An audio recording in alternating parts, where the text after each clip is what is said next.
तुम्हाला मिसरीचं व्यसन कधीपासून होता? म्हणजे मला 13-14 वर्षापासून मिसरीचं व्यसन होतं. म्हणजे नेहमी तुम्ही मिसरी घासायचे? नेहमी घासायची मी सारखं, म्हणजे मला आठवणच यायची मशिरी घासायची. मग कसे सुटली? मग मी प्रार्थनेत यायला लागली 2006 पासून. तर तेव्हापासून माझं मशिरीचं व्यसन सुटलं.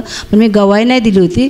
पण आता त्या भावाने बोलले ना की मला स्वप्नामध्ये ते सिगरेट पिताना दिसलं, तर मला आता आठवण आली. कारण मी पण स्वप्नामध्ये मला घडी घडी असं वाटतं की मी आता घासतेच मशिरी.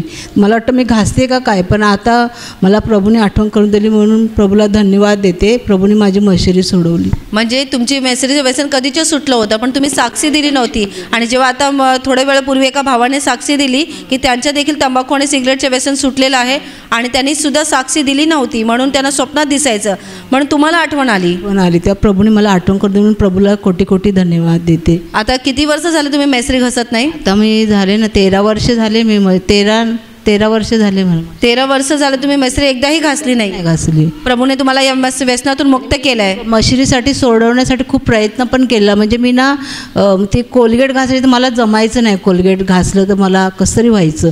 मी मशिरी सोडण्याचा खूप प्रयत्न केला. पण मी जेव्हा केंद्रात आली आणि ऐकलं मी दुसऱ्यांच्या गवाईने मी प्रभूला प्रार्थना केली, तेव्हापासून माझी मशिरीचं व्यसन सुटलं. तेव्हापासून आता तुम्हाला ते मिसरी घासायची आठवण पण येत नाही? पण येत नाही. मी कधी म्हणजे मशिरीचे विचार पण येत नाही. स्वप्नात मला असं घडी घडी मी मशिरी घासते. मला असं वाटायचं मी घासते का काय, आता मी घासायला लागले असं मला भीती वाटायची.